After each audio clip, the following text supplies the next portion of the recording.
दिल्ली सल्तनत के शासकों में सबसे छोटा शासनकाल खिलजी वंश के शासकों का रहा और सबसे लंबा शासनकाल तुगलक वंश के शासकों का रहा।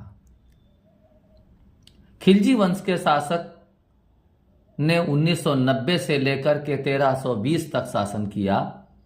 इसमें जलालुद्दीन फिरोज खिलजी, जिसने 1290 से लेकर के 1296 तक शासन किया।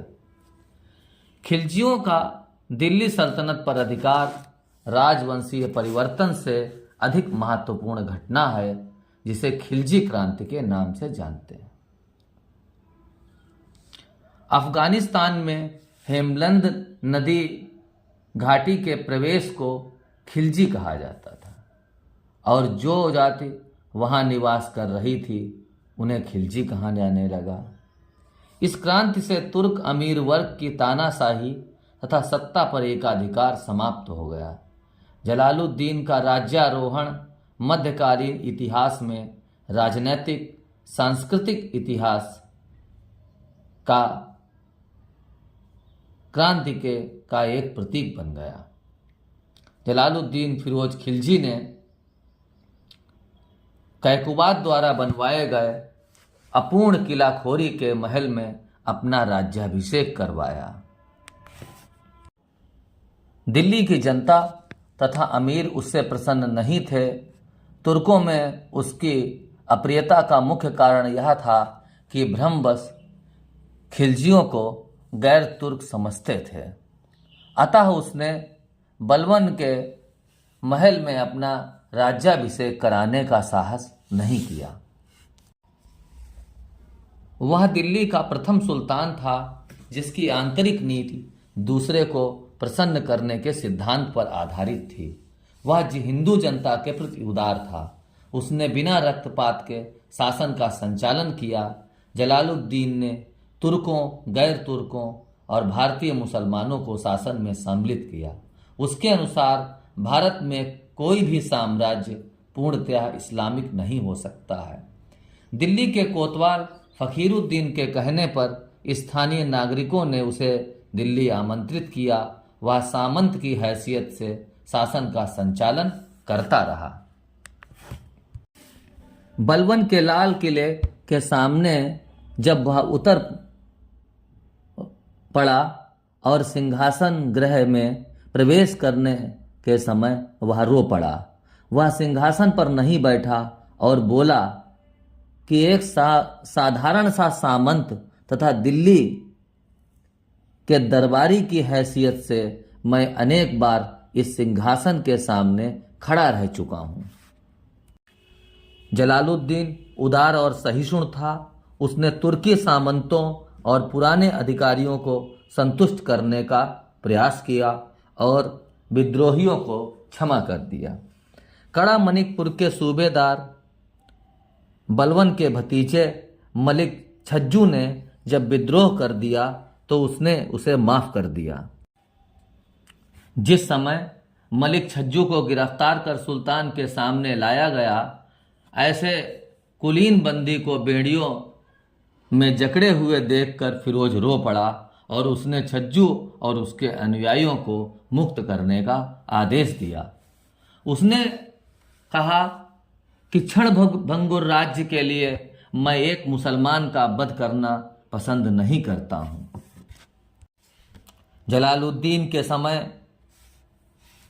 दीपालपुर और मुल्तान सीमा पर अब्दुल्ला के नेतृत्व में 1292 में मंगोलों ने आक्रमण किया। सुल्तान ने सेना सहित मंगोलों का सामना किया और अब्दुल्ला वापस चला गया। उसके समय में ईरानी फकीर सीदी मौला एक लोकप्रिय विदेशी फकीर था जो एक बड़ी खानकाह चलाता था। उसके ऊपर यह आरोप था कि वह हिंदू सरदारों के साथ मिलकर सुल्तान बनने का षड्यंत्र रच रहा है, लेकिन यह आरोप सिद्ध नहीं हो सका। सुल्तान के पुत्र खानखाना भी सीदी मौला का अनुयायी था। मौला की मृत्यु के कुछ दिन बाद ही खानखाना की भी मृत्यु हो गई। उसने ईरानी फकीर सीदी मौला को हाथी के पैरों के नीचे कुचलवा दिया, जो फकीरुद्दीन गजे शंकर का शिष्य था।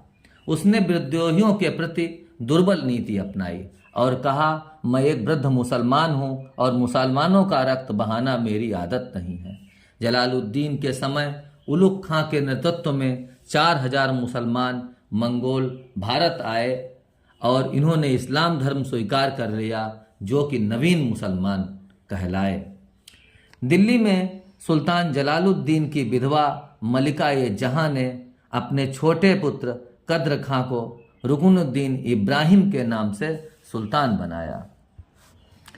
एक डॉक्टर एल श्रीवास्तव ने लिखा है, जलालुद्दीन दिल्ली का प्रथम तुर्की शासक था जिसने उदार और निरंकुशतावादी नीति को अपना आदर्श बनाया। जलालुद्दीन ने भय और आतंक के स्थान पर उदारता और सहृदयता की नीति अपनाई। सुल्तान रक्तपात से घृणा करता था और उसकी यह नीति तत्कालीन परिस्थितियों में उसके लिए घातक सिद्ध हुई और कालांतर में उसके पतन का कारण बनी। जलालुद्दीन ने अपने शासनकाल में विजय की इच्छा से केवल 2 सैन्य अभियान किए, रणथंभौर और मंदौर। रणथंभौर में उसने हमीर देव शासक था। 1290 में सुल्तान ने रणथंभौर के किले पर आक्रमण किया, लेकिन किले की मजबूती को देखते हुए उसे जीतने की इच्छा को त्याग दिया और कहा कि वह मुसलमान के एक बाल को भी ऐसे 10 किलो की तुलना से मैं अधिक महत्वपूर्ण समझता हूँ। 1292 में सुल्तान जलालुद्दीन ने मंदसौर के किले पर आक्रमण कर उसे जीत लिया। Doctor A K. निजामी के अनुसार उसने परिवर्तित सम्राट अशोक की भांति मानव प्रेम और विश्वास के आधार पर शासन करना चाहा। जलालुद्दीन के समय में मुसलमानों का दक्षिण भारत पर पहला आक्रमण देवगिरी के राजा रामचंद्र देव के समय हुआ, जहां पर अलाउद्दीन ने अपार संपत्ति एकत्रित की। जलालुद्दीन अपने भतीजे अलाउद्दीन से मिलने कड़ा मलिकपुर गया, जहां अलाउद्दीन ने मोहम्मद सलीम से अलाउद्दीन अर्थात उसके चाचा की हत्या करवा दी और 20 जून 1296 को जलालुद्दीन की मृत्यु पर बर्नी ने लिखा है कि शाही सुल्तान के मस्तक से अभी रक्त टपक ही रहा था जब शाही चांदोबा अलाउद्दीन के मस्तक पर रखा गया। जलालुद्दीन के संबंध में हम यही कह सकते हैं, विश्वासघात से उसका प्रारंभ हुआ और उसका अंत भी विश्वासघात से ही हुआ।